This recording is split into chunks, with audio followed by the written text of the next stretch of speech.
Hello, नमस्कार, आदाब, सत श्री अकाल। I welcome you all in this exclusive show the परी शो, जिसमें हम आपको बताते हैं कि किस तरीके से समाज की और राजनीतिक घटनाओं की एक छवि आप लोगों के सामने पेश की जाती है। हम आपको बहुत ही कम, सरल और स्पष्ट शब्दों में आपको एक सच्चाई और से भरा हुआ जो है पूरा काला चिट्ठा आपको बताते हैं और एक सही मिरर आपको दिखाते हैं, एक सच्चाई का मिरर आपके सामने दिखाते हैं। जो जिस शो को आपके द्वारा बहुत ज़्यादा सपोर्ट किया जा रहा है, आपके द्वारा बहुत ज़्यादा शेयर्स किए जा रहे हैं, इस बात की मुझे बहुत खुशी है और इस बात के लिए मैं दिल से धन्यवाद करना चाहती हूँ कि आप लोगों द्वारा इतना ज़्यादा पसंद किया जा रहा है ये शो। आज मैं आपको कुछ बात बताऊंगी कि एक एडजस्टेड ग्रॉस रेवेन्यू क्या है। एडजस्टेड ग्रॉस रेवेन्यू के बारे में हम लोग बात करेंगे और भी हम बात करेंगे कि संसद में प्रश्नकाल सेशन को हटा दिया गया है।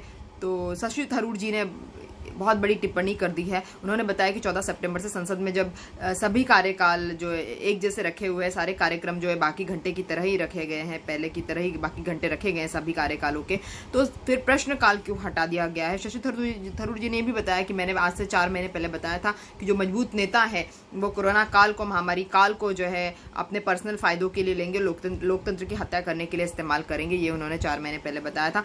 उन्होंने ये भी बताया कि जब फेसबुक से पेशी बुला के सवाल जवाब पूछने की बात आती है तो बीजेपी इस बात को एक गंभीरता से क्यों नहीं लेती है और फेसबुक से सवाल पूछना और फेसबुक को पेशी पे बुलाया जाना, पहले भी बुलाया गया है, पहले भी ट्विटर को पेशी पे बुलाया गया है, पहले भी फेसबुक को संसद के अंदर पेशी पे बुलाया गया है, तो इस बार क्यों नहीं बुलाया जा रहा है। इस बारे में उन्होंने काफ़ी नाराज़गी और क्रोध जताया है शशि थरूर जी ने। तो ऐसी कुछ बातें निकल के सामने आ रही है। उसके बाद में हम देखेंगे कि कोरोना का जो जीरो ग्राउंड है वो पुणे सिटी बन गया है और पुणे सिटी जो है अब तक के सबसे ज़्यादा कोरोना पेशेंट्स के लिए जो है रिकॉर्ड ब्रेकिंग आंकड़े कोरोना पेशेंट्स के पुणे शहर दे रहा है। और ये देखा गया है कि पुणे शहर में सबसे ज़्यादा कोरोना के आंकड़े जो है निकल के सामने आए हैं इस महामारी में। और वहाँ पर काफ़ी सारी टीमें लगी हुई है डॉक्टरों की और कोरोना की मेडिसिन के लिए, वैक्सीन के लिए वहाँ पे टेस्टिंग भी चल रही है पुणे शहर में पर्टिकुलरली। तो देखते हैं कि कितने जल्दी हम लोग कोरोना की वैक्सीन निकाल पाते हैं। भारत ने अनाउंसमेंट की है कि बहुत जल्दी हमारे यहाँ पे कोरोना की वैक्सीन निकलने वाली है और हम लैटिन अमेरिका, अफ्रीका और पश्चिम एशियाई देशों को हम लोग जो है वैक्सीन देने वाले हैं, लेकिन हम पाकिस्तान को वैक्सीन नहीं देंगे। इस तरह की उद्घोषणाएँ कुछ भारत सरकार द्वारा दी जा रही है। तो आगे देखते हैं कि सेना ने जो है मल्टी बैरल रॉकेट लॉन्चर जो है पिनाका की मैन्युफैक्चरिंग के लिए टाटा कंपनी को 5,000 करोड़ का कॉन्ट्रैक्ट साइन कर दिया है पिनाका रॉकेट लॉन्चर के लिए। और ये जो टाटा कंपनी है, ये निजी उद्योग को बढ़ावा देने के लिए टाटा कंपनी को पिनाका मिसाइल लॉन्चर या रॉकेट लॉन्चर जो बनाने का कॉन्ट्रैक्ट दिया हुआ है। सरकार का ऐसा मानना है कि इस तरह से जो है पिनाका कंपनी को और निजी कंपनियों को, निजी कारोबारियों को स्वदेशी इंडिया में सम्मिलित करने का मतलब है कि हम रोज़गार को बढ़ावा दे रहे हैं। खैर, कहने वाली बात है, रोज़गार कितने बढ़ेंगे, क्या बढ़ेंगे, तो वक्त ही आने वाला बताएगा। या पुरानी इंडस्ट्रीज़ में ही जहाँ पर वर्कर्स है वहीं पर ये काम शुरू किया जाएगा। हमको पता नहीं है किस तरह से ये multi barrel rocket launcher missile जो है, रॉकेट लॉन्चर जो है पिनाका जो है बनने के लिए टाटा कंपनी को कॉन्ट्रैक्ट दे दिया गया है और 5,000 करोड़ का कॉन्ट्रैक्ट दे दिया गया है भारत सरकार के द्वारा। अच्छा है, अब अडानी अंबानी इसके बाद में कुछ अलग सुनने को मिल रहा है, तो बड़ी खुशी की बात है। और भारत सरकार द्वारा जनधन खाता योजना के 6 साल पूरे होने पर जो है मोदी सरकार ने जनधन खाता धारकों के लिए 10,000 की ओवरड्राफ्टिंग की सहूलियत कर दी है कि अब 10,000 की ओवरड्राफ्टिंग आपके जनधन खाता से कर सकते हैं। और मोदी सरकार ने 2,000 बिना शर्त के आप निकाल सकते हैं उसमें से, मतलब बिना किसी रूल और रेगुलेशन के आप 2,000 रुपये आपके जनधन खाता योजना से निकाल सकते हैं। और अनुराग ठाकुर जी ने ये बताया कि जो जनधन खाता योजना है, प्रधानमंत्री जनधन खाता, उसकी शुरुआत जो है प्रधानमंत्री के 2014 में आने के बाद से ही जो है 28 अगस्त 2014 से शुरू की गई थी।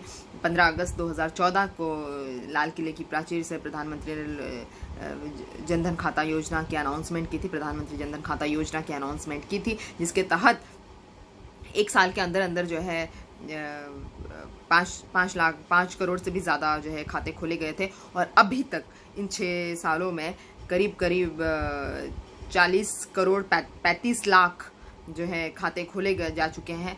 और इन लोगों को जो है लगातार सुविधाएं जो है जनधन खाते की मिल रही है। और ये जनधन खाते वैसे मुझे लगता है कि 15 लाख जो हमारे खाते में आने वाले थे उसके लिए खोले गए थे शायद। तो खैर अच्छा है कि औरतें और युवा और विद्यार्थी और बुजुर्ग भी जो है इस तरह से जनधन खाते खोल के अपने बैंक अकाउंट्स में पैसा भर रहे होंगे शायद, तो अच्छी बात है। सबसे ज़्यादा इम्पॉर्टेंट चीज़ ये है कि श्रीनगर लेह हाईवे जो है वो जनता के लिए बंद कर दिया गया है, क्योंकि कल हमारे यहाँ पे लेह लद्दाख में चीनी झड़प हुई गलवान घाटी पे, और अभी श्रीनगर लेह हाईवे जो है वो आम जनता के लिए बंद कर दिया गया है। और सिर्फ ये जो है सेना और सैनिकों से जुड़े हुए सामान के लिए ही इस हाईवे का यूज़ अभी किया जाएगा। तो चीन के मामले में भी एक खबर निकल के आ रही है। चीन के विदेश मंत्रालय के जो प्रवक्ता है जाओ लीजियान, उन्होंने बताया है जाओ लीजियान के हिसाब से कि हमने कभी भारत की और चीन की जो सहमति सीमा है उसका कभी उल्लंघन नहीं किया है, लेकिन भारत बार बार हमारी सेना को बेइज्जत कर रहा है और उसका खामियाजाना भारत को भुगतना पड़ेगा। भारत हमारी सेना को बार बार बेइज्जत कर रहा है और इसका खामियाजाना जो है भारत के सेना को, भारत के आवाम को भुगतना पड़ेगा, ऐसा जो है जाओ लीजियान का कहना है। इसके पहले भी मैंने आपको कल बताया था किस तरह से जो है एक हाओ यांकी करके विदेशी राजदूत जो नेपाल में बैठी हुई है, और वो विदेशी राजदूत जो नेपाल में बैठ के भारत के खिलाफ जो है नक्शे जारी करवा रही थी, इसके बारे में मैंने आपको ऑलरेडी बताया था। और इस लेडी के बारे में मैंने बताया था कि ये जो प्रधानमंत्री KM शर्मा ओली से डायरेक्टली जाके मिला करती थी, और राष्ट्रपति जो है विद्या देवी भंडारी से भी डायरेक्टली जाके मिलती थी, जिसको देखते हुए जनता ने काफ़ी आक्रोश दिखाया और वहाँ पर एक विद्रोह हो गया नेपाल में, और जिसके चलते अब उसका नेताओं से डायरेक्टली मिलना बंद करा दिया गया है, जो भारत के संदर्भ में भी एक अच्छी बात है, भारत के लिए भी एक फ़ायदेमंद बात जो एक तरह से हुई है। और उस लेडी का जो है डायरेक्टली मिलने पे जो है मंत्रियों को रोक लगा दी गई है, तो ये एक अच्छी खबर चल के सामने आ रही है। लेकिन वांग ही जी जो विदेश मंत्री है चीन का जो ग्लोबल टाइम्स न्यूज़पेपर है, जो सरकारी न्यूज़पेपर है, और भी जो भी सरकारी चैनल्स है चीन के, उनके हिसाब से उन्होंने कभी भारत की जो सीमा है उसको नहीं लांघा, सहमति सीमा को कभी लांघा नहीं है। और भारत बार बार उनकी बेइज्जती कर रहा है, उनकी सेना की बार बार बेइज्जती कर रहा है, उनकी बार बार बेइज्जती उनकी सेना की सहन नहीं की जाएगी। ये एक बहुत बड़ी बात निकल के सामने आ रही है। सबसे ज़्यादा इंपॉर्टेंट चीज़ मैं आपको बता दूं कि चीन में जो है टिड्डियाँ आ गई है, और टिड्डियों ने जो है पूरी फसलें जो वहाँ पर फसलें और जंगल को अपनी चपेट में ले लिया है, जिसके चलते चीन के राष्ट्रपति ने अनाउंसमेंट की है कि जनता को एक टाइम खाना कम खाना चाहिए, हो सके तो ना खाएं, क्योंकि टिड्डियाँ जो फसल ख़राब करी, जिसकी वजह से अनाज जो है बाहर के देशों से लाने की ज़रूरत पड़ सकती है, और जो इसकी वजह से जो भी अनाज है वो इंपोर्ट करना पड़ेगा। और उन्होंने ये भी बताया है कि टिड्डियों ने जंगल को भी पूरी तरह से ख़राब कर दिया है। जंगलों में हालांकि कीटनाशक संस्थाओं के कर्मचारी वहाँ गए हुए हैं, लेकिन टिड्डियों ने बहुत ज़्यादा हद तक जंगलों को और खेतों को अपनी चपेट में वहाँ पर ले लिया है। अब मज़े की बात तो ये है कि चीन के मंत्री और राष्ट्रपति ने कई बार इस तरह की बातें कही थी कि भारत को टिड्डी लग जानी चाहिए, भारत में टिड्डी लग जानी चाहिए, और टिड्डियाँ जो है पाकिस्तान के बाद भारत में चली जानी चाहिए, और भारत की अर्थव्यवस्था और कृषि व्यवस्था को ख़राब कर देना चाहिए टिड्डी को। भारत के सैनिक इतने परेशान हो जाए कि हमसे युद्ध भी ना लड़ सके भारत किसी हिसाब से। सोचा तो भारत के लिए था, लेकिन उल्टा वहीं पर ही टिड्डियों ने अपना मातम दिखा दिया है। अपने गड़बड़िया टिड्डियों की वजह से देखने को मिल रही है चाइना को। चाइना जो हमारे बारे में सोचता था वहीं पर टिड्डियाँ लग गई है, तो ये हम लोगों के लिए हालांकि बहुत खुशी की बात है। चाइना रशिया से भी लड़ रहा है, ये भी मैंने आपको कल बताया था, ये भी हमारे लिए बहुत ज़्यादा खुशी की बात है। अगर ऐसा है तो हमारे लिए खुशी की बात है। ये लोग लड़ते रहेंगे, हम लोग जो है तब तक कोरोना के संकट को पार कर जाएंगे। तो ऐसी चीज़ें सामने निकल के आ रही है। फिर भी हमें लगता है कि हमें चाइना से या तो युद्ध का ऐलान करना चाहिए, या तो हमें चाइना के खिलाफ जो है विद्रोह कर देना चाहिए, और या तो हमें सरेंडर कर देना चाहिए, क्योंकि अगर हम ना विद्रोह करेंगे, ना सरेंडर करेंगे, ना युद्ध करेंगे, तो इस तरह की घटना है जो आक्रामक घटना है चाइना एक के बाद एक कर रहा है, ये उसकी हिम्मत को कहीं ना कहीं बढ़ा रहा है। हम ये भी जानते हैं कि चाइना हमसे बहुत बड़ी इकोनॉमी है, चाइना जो है बहुत बड़ा एशिया का सुपर पावर है, और उससे लड़ना, उसका जो सैनिक बजट भी बहुत ज़्यादा है, उससे लड़ना हमारे लिए कहीं ना कहीं असंभव सा प्रतीत होता है। हमारे जो हथियार है काफ़ी हद तक पुराने हो चुके हैं, उसके पास में सारे लेटेस्ट हथियार है जो वो खुद मैन्युफैक्चरर है, हमें दूसरों पे डिपेंड होना पड़ता है, जबकि वो अपने हथियारों की मैन्युफैक्चरिंग वो खुद करता है। तो इसीलिए चाइना के पास में बहुत सारे पॉजिटिव्स है, और अब तो चाइना की सेना भी जो है बढ़ चढ़ के हिस्सा ले रही है आक्रामक गतिविधियों में। तो हमें लगता है कि हमें कहीं ना कहीं सुधरने की ज़रूरत है, और हमें कहीं ना कहीं चाइना को सरेंडर करने की ज़रूरत है। हम अगर चाइना को सरेंडर करेंगे, अमेरिका का साथ छोड़ के अगर चाइना के साथ में हो जाएंगे, तो शायद युद्ध काफ़ी हद तक टल सकता है, ऐसी उम्मीद लगाई जा रही है। खैर देखते हैं क्या होता है, ये तो सरकारों का और मोदी जी का प्रेरोगेटिव है, जो मोदी जी सोचेंगे वही होगा। तो मोदी जी के फ्रेंड भी लगते हैं, झूला झुलाते हैं, नारियल पानी पिलाते हैं, तो हमें उसमें नहीं जाना चाहिए। एडजस्टेड ग्रॉस रेवेन्यू की अगर हम बात करें, तो टेलीकॉम सेक्टर की जो कंपनीज है वो अपने लाइसेंस की फ़ीस देती है सरकारों को, और उसके बाद में उनको एयरवेव्स का जो एयरवेव्स से कमाती है उसका भी जो है उनको हिसाब किताब जो है उसमें भी शेयर सरकार को देना पड़ता है। लेकिन जब जियो कंपनी मार्केट में आ गई, तो जियो ने रेट्स बहुत ज़्यादा कम कर दिए, जैसे बाकी कंपनियां वोडाफोन, एयरटेल, आइडिया, जो बाकी कंपनी मार्केट में रनिंग कंपनीज थी, उनको बहुत ज़्यादा घाटे इसकी वजह से हुए, और उन घाटों के चलते वो जो अपने पैसे, जो एयरवेव्स के पैसे, लाइसेंस के पैसे और जो रेवेन्यूज़ का जो शेयर था, वो सरकार के साथ में साझा नहीं कर पाई। ऐसे में उनके ऊपर जो है कार्रवाई की गई सरकारों द्वारा। सरकारों को भी पैसों की ज़रूरत भी है, उनके ऊपर कार्रवाई करने पर पता चलता है कि उनके पास अभी इतने पैसे नहीं है। सुप्रीम कोर्ट ने उनको बताया है कि उनको जल्द से जल्द पैसे को चुकाना पड़ेगा। उन्होंने 20 साल का टाइम मांगा था कि जो पैसा है उनको चुकाने के लिए, अगर वो एकदम से चुका देंगे तो उनकी कंपनियां जो है ख़त्म हो जाएगी, लेकिन उन्होंने 20 साल का टाइम मांगा था, और सुप्रीम कोर्ट ने उनको 10 साल का टाइम दिया है कि वो उनके जो भी एडजस्टेड ग्रॉस रेवेन्यू है, वो सारी कंपनियाँ जो है जियो के आने से जो उनको लॉसेस हुए, और वो अपने टैक्सेस और अपने रेवेन्यूज़ नहीं भर पाए जो कमा रहे थे, उस पर जो शेयर नहीं भर पाए, लाइसेंस का पैसा जमा नहीं कर पाए, एयरवेव्स का पैसा जमा नहीं कर पाए, तो अब वो जो है उनको 10 साल का टाइम दिया है। जो पिछले 6 या 7 सालों में जो उनको लॉसेस हुए हैं उसको रिकवर करके वो अगले 10 सालों में, उन्होंने 20 साल का टाइम मांगा था सुप्रीम कोर्ट के हिसाब से, अब 10 साल में ये लोग जो है अपना एडजस्टेड ग्रॉस रेवेन्यू जो है सरकार को देंगे। इस तरह से सरकार उगाही इनसे पैसों की करेगी। राज्य सरकार के मामले में मैंने आपको बता दिया था, राज्य सरकार के 4 मंत्री हैं, उन्होंने चिट्ठी लिखकर केंद्र सरकार को बताया है कि वो रेवेन्यू दे। इसके बारे में केंद्र सरकार की तरफ से अभी कोई भी जवाब नहीं आया है, तो देखते हैं क्या होता है। काफ़ी इंटरेस्टिंग सब्जेक्ट्स हैं, आपको बहुत इंटरेस्टिंग लग रहा होगा इस तरह की खबरें सुनना, जितना मुझे बहुत अच्छा लगता है कि जिस तरह से मैं आपको इंटरेस्ट लेकर सुनाती हूँ, उससे कहीं ज़्यादा इंटरेस्ट जो है आप लोगों को सुनने में आता है। सरकार ने, मैं आपको बता दूँ कि 30,000 करोड़ जो है टोल टैक्सेस से सरकार ने टैक्स वसूला है इस साल। जो सरकार ने 2,000 करोड़ उसमें से सड़क हादसों के लिए रखा है, जो सड़क पे हिट एंड रन के केसेस हो जाते हैं, जो दुर्घटनाएं हो जाती हैं, जो अचानक जो है एक्सीडेंट्स में गंभीर रूप से लोग घायल हो जाते हैं, उसके लिए सरकार ने सरकारी अस्पतालों में ट्रीटमेंट की व्यवस्था के लिए 2,000 करोड़ रुपए अलग से रखे हुए हैं, ताकि आपकी जब भी सड़क पे हालत गंभीर हो जाए तो सरकार उसका जिम्मा उठाए। लेकिन आपको पता ही है, जैसे मैंने आपको पिछले कुछ वीडियोस में बताया कि किस तरह से सरकारी अस्पतालों में जो अकाउंट से लेकर तो क्लैरिकल से लेके तो नर्सेस से लेके तो डॉक्टर्स से लेके तो कर्मचारियों से लेके जो सारी हालात बने हुए हैं, और जिस तरह से बातचीत का ढंग है उनका, जिस तरह से उनका कार्यान्वयन और कार्यों की शैली है, जिस तरह से उनकी लैंग्वेज है, तो कोई भी एक पढ़ा लिखा समझदार इंसान जो है गवर्नमेंट हॉस्पिटल्स में हमारे देश के नहीं जाना चाहेगा। लेकिन फिर भी एक फर्जी बजट 2000 रख लिया, पता नहीं किसके जेब में जाएगा, भगवान जानता है। तो दिल्ली मेट्रो का काम जो है कार्यकलाप जो है दिल्ली मेट्रो का चलना जो है 7 सितंबर से शुरू हो जाएगा, जो इकोनॉमिक्स के लिए, हमारी रुकी हुई अर्थव्यवस्था के लिए बड़ी खुशी की बात है, क्योंकि दिल्ली मेट्रो पे बहुत सारी अर्थव्यवस्था डिपेंड करती है, ऐसा बताया जाता है। तो काफ़ी हद तक हमारे रिलीफ की बात है, और मेट्रोज़ में हाइजीन का काफ़ी ध्यान रखा जा रहा है। लगातार जो है यात्रियों की स्क्रीनिंग की जाएगी, और सबको कोरोना से बचाने के लिए सैनिटाइज़ किया जाएगा, बैग्स को सैनिटाइज़ किया जाएगा, हैंड सैनिटाइज़ किए जाएंगे, और थूकने पर जुर्माना जो है 500 रुपये तक का जुर्माना लग सकता है।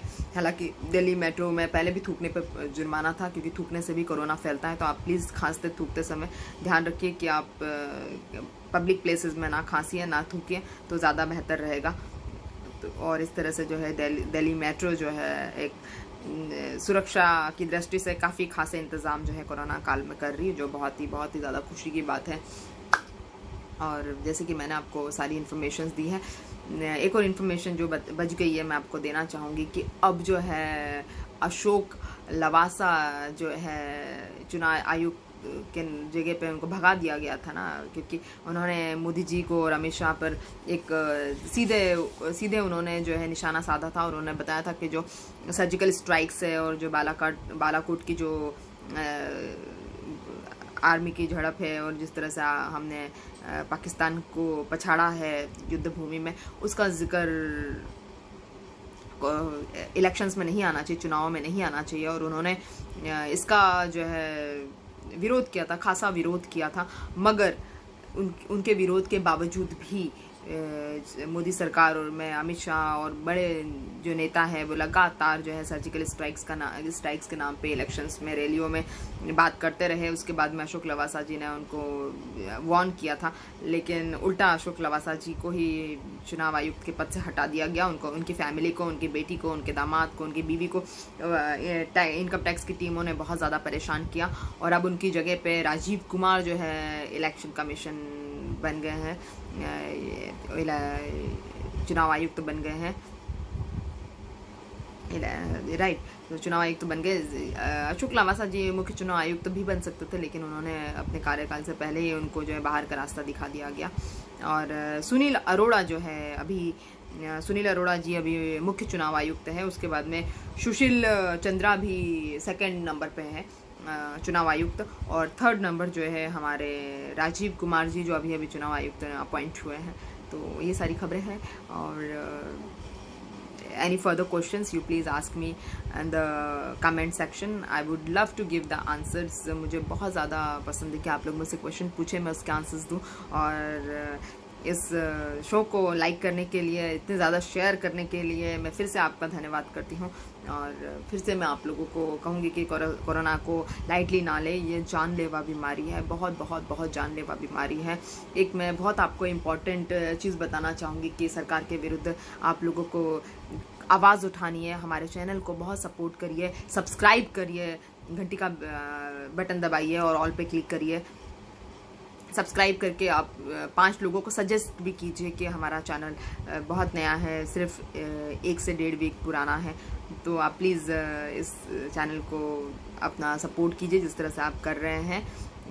एक पुराने ज़माने में, आज से 1400 साल पहले, एक बहुत काम की चीज़ मैं आपको बताऊंगी कि मुहर्रम अभी गया है, तो मुहर्रम का महीना चल रहा था। और इस्लामिक कैलेंडर के हिसाब से जो अभी मुहर्रम का महीना गया है, तो तब भी मुहर्रम का महीना चल रहा था। 2 दिन पहले ही मुहर्रम गया है, इसलिए मैं आपको स्टोरी बता रही हूँ। तो इमाम हुसैन और उनके 72 साथियों ने जो है एक यजीद राजा था, यजीद राजा ने कहा था कि हम आपको छोड़ देंगे, आप हमारे सामने हमारी शर्तों पे सिर झुका दीजिए। मगर इमाम हुसैन और उनके 72 साथियों ने कभी राजा के सामने उसकी अनैतिक शर्तों के सामने सिर नहीं झुकाया। और करबला के मैदान में फरहाक नदी के किनारे उन्होंने अपनी आप को ज़ख्मी कर करके शहीद कर दिया।